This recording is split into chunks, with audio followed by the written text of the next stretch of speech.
दिल्ली का कुख्यात गैंगस्टर जितेंद्र गोगी, जिसकी हत्या 24 सितंबर 2021 को दिल्ली के रोहिणी कोर्ट में हुई थी।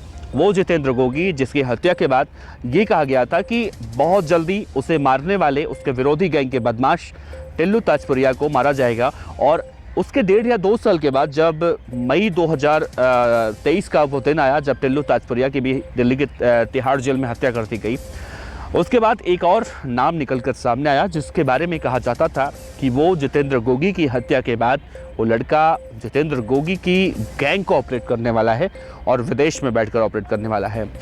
उस गैंगस्टर का नाम था दीपक बॉक्सर, जिसकी उम्र बताई गई थी 30 से 32 साल, जिसकी गिरफ्तारी विदेश में हुई थी और उसे दिल्ली पुलिस की स्पेशल सेल ने गिरफ्तार करके दिल्ली के तिहाड़ जेल में शिफ्ट किया था। आज उसी कुख्यात गैंगस्टर दीपक बॉक्सर के बारे में आज दिल्ली की 30 हजारी कोर्ट ने बहुत बड़ा फैसला सुनाया है, जिसके बाद अब ये कहा जा रहा है कि इस फैसले के बाद अगर ये फैसला अमल में लाया जाता है तो क्या दिल्ली में एक बार फिर से गैंग वॉर की आशंकाएं जिस तरह से देखी जाती हैं, जताई जाती हैं, क्या वो जताई जाएंगी? तो इन सब मुद्दों को लेकर चर्चा करेंगे आप आज कि आज दिल्ली की 30 हजारी कोर्ट में ऐसा क्या कुछ हुआ है दीपक बॉक्सर को लेकर, जिसके बाद अब गैंग वॉर की आशंकाएं जताई जा रही हैं। तो इस वीडियो के अंत तक बने रहिएगा। नमस्कार दोस्तों, मेरा नाम है देवनाथ पांडे और आप देख रहे हैं रोजाना की तरह BDF न्यूज़ की क्राइम सीरीज खलनायक, जिसमें हम आपको सुनाते हैं अपराध की दुनिया की छोटी और बड़ी खबरें। दोस्तों, सबसे पहले हम आपको एक तस्वीर दिखाते हैं। ये उस वक्त की तस्वीर है जब अब से करीब 8 से 9 महीने पहले यही कुख्यात गैंगस्टर दीपक बॉक्सर फरार हुआ था और उसके कुछ दिन के बाद उसकी गिरफ्तारी भी दिल्ली पुलिस की स्पेशल सेल ने की थी और उसे भारत प्रत्यर्पित किया गया था। और दीपक बॉक्सर के बारे में ये कहा जाता है कि जब जितेंद्र गोगी की हत्या हुई थी तो इसने गैंग की कमान संभाली थी और जितेंद्र गोगी को इसने फरार करने में भी, जब हरियाणा के रोडवेज की बस में गोगी को फरार करवाया गया था, उसमें भी इसने बहुत मुख्य भूमिका निभाई थी। और नीरज बवाना हो या फिर जितने भी गोगी के विरोधी गैंगस्टर थे टिल्लू ताजपुरिया, उन सबको मारने की धमकियां लगातार इस गैंग की तरफ से दी जा रही थी। कहानी ये है, दरअसल 30 हजारी कोर्ट में एक मामले की सुनवाई चल रही थी। इस मामले में गैंगस्टर दीपक बॉक्सर पूरी तरह से बरी हो चुका है। इसे कोर्ट ने क्लीन चिट दे दिया है। दरअसल अब से कुछ दिन पहले, या हम पिछले साल कह लें, दिसंबर 2023 के महीने में पंजाब के एक पूर्व विधायक हैं शिरोमणि अकाली दल के, उनके आवास पर फायरिंग होती है और इसके बाद जब 2 बंदों की गिरफ्तारी हुई थी उसमें दीपक बॉक्सर का भी नाम निकलकर सामने आया था और ये कहा गया था कि गैंगस्टर लॉरेंस बिश्नोई के आदेश पर दीपक बॉक्सर ने रंगदारी नहीं देने के एवज में फायरिंग करवाई है। और इसी को लेकर दिल्ली पुलिस ने गैंगस्टर दीपक बॉक्सर को भी इसका नाम इसमें शामिल किया था। और जब कोर्ट में आज इसकी पेशी हुई, कोर्ट में पेश होने के बाद 30 हजारी कोर्ट ने यही कहा है कि दीपक बॉक्सर के खिलाफ दिल्ली पुलिस के पास जो एविडेंस है वो इस बात के लिए काफ़ी नहीं है कि दीपक बॉक्सर को दोषी करार दिया जाए। और इसमें देखा गया कि उसकी जो डिस्क्लोजर रिपोर्ट है गैंगस्टर दीपक बॉक्सर की, वही है पुलिस के पास। और कोर्ट ने बाकायदा ये कहा है कि सिर्फ डिस्क्लोजर रिपोर्ट से किसी को आरोपी नहीं बनाया जा सकता। कोर्ट ने साथ में ये भी कहा है कि अगर पुलिस को किसी और केस में ज़रूरत ना हो तो दीपक बॉक्सर को तुरंत रिहा कर दें। आप सोचिए, पेच यहाँ पर ये फंस रहा है कि अगर गैंगस्टर दीपक बॉक्सर रिहा हो जाता है, यानी जेल से बाहर आ जाता है, तो क्या कुछ हो सकता है। अब इसके बारे में अगर हम देखें तो चर्चा करें तो दीपक बॉक्सर भी एक कैटेगरी का गैंगस्टर है।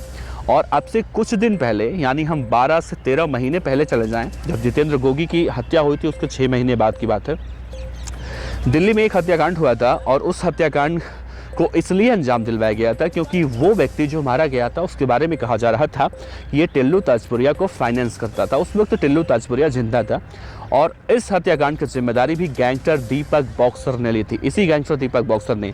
और वो गैंगस्टर दीपक बॉक्सर अगर जमानत पर या उसे रिहा किया जाता है तो सोचिए कि दिल्ली में किस तरह से फिर से गैंग वॉर की आशंकाएं हो सकती हैं। टिल्लू ताजपुरिया की जब से हत्या हुई है तब से लगातार इन दोनों गैंगों के बीच में जो वर्चस्व चल रही है उसको लेकर दोनों ही गैंग के बदमाश एक दूसरे के इंतज़ार में है कि कब उनकी फील्डिंग सही निशाने पर बैठ जाए। ऐसे में दीपक बॉक्सर अगर बाहर आता है तो हो सकता है कि गैंग वॉर की आशंकाएं जिस तरह से जताई जा रही हैं वो कहीं सच ना हो जाए और इससे दिल्ली पुलिस की जो मुश्किलें हैं वो और भी बढ़ती दिखाई दे सकती हैं। दीपक बॉक्सर के बारे में ये भी कहा जाता है कि ये पहले बॉक्सिंग करता था और उसमें नेशनल लेवल का गोल्ड मेडलिस्ट था ये। लेकिन बाद में जब इसकी गतिविधियां धीरे धीरे बढ़ने लगी, ऐसे लोगों के साथ उठा बैठक होने लगी, जिससे ये अपराध की दुनिया में आया और जितेंद्र गोगी गैंग में शामिल हुआ। और गोगी से बहुत मानता था, क्योंकि कुलदीप फज्जा को जब दिल्ली के जीटीबी नगर वाले अस्पताल से उसे फरार कराने का मामला हो, या फिर खुद जितेंद्र गोगी को हरियाणा के रोडवेज बस को हाईजैक करके वहाँ से भगाने का मामला हो, इन सब वारदातों में गैंगस्टर दीपक बॉक्सर ने कहीं ना कहीं बहुत अहम भूमिका निभाई थी। और जितेंद्र गोगी की जब हत्या हुई थी, उसके बाद ये भी कहा जा रहा था कि जितेंद्र गोगी की हत्या के बाद जो गैंग की कमान है वो गैंगस्टर दीपक बॉक्सर ही संभालेगा। वो गैंगस्टर दीपक बॉक्सर अगर जमानत पर बाहर आता है तो आप खुद अंदाज़ा लगा सकते हैं कि किस तरह से गैंग वॉर की आशंकाएं जो देश की राजधानी दिल्ली में फ़िलहाल शांत हैं वो कहीं ना बढ़ जाएं। लेकिन जब दीपक बॉक्सर आरोपी नहीं है तो उसे कोर्ट के हिसाब से अगर देखा जाए तो ये भी अगर दिल्ली पुलिस को तय करना होगा कि अगर दीपक बॉक्सर किसी केस में इन्वॉल्व नहीं है और किसी केस में उसकी ज़रूरत दिल्ली पुलिस को नहीं है तो उसे फ़ौरन रिहा किया जा सकता है। लेकिन सबसे डराने वाली बात यह है, दीपक बॉक्सर अगर रिहा होता है तो इन बातों की आशंकाएं जो मैं जिक्र कर रहा हूं, उसकी आशंकाएं थोड़ी सी बढ़ सकती हैं। बहरहाल हम दुश्मनों की बात करें तो दीपक बॉक्सर का सबसे बड़ा दुश्मन है नीरज भवाना, जिसे दिल्ली का दाऊद भी कहा जाता है, दिल्ली का डॉन कहा जाता है।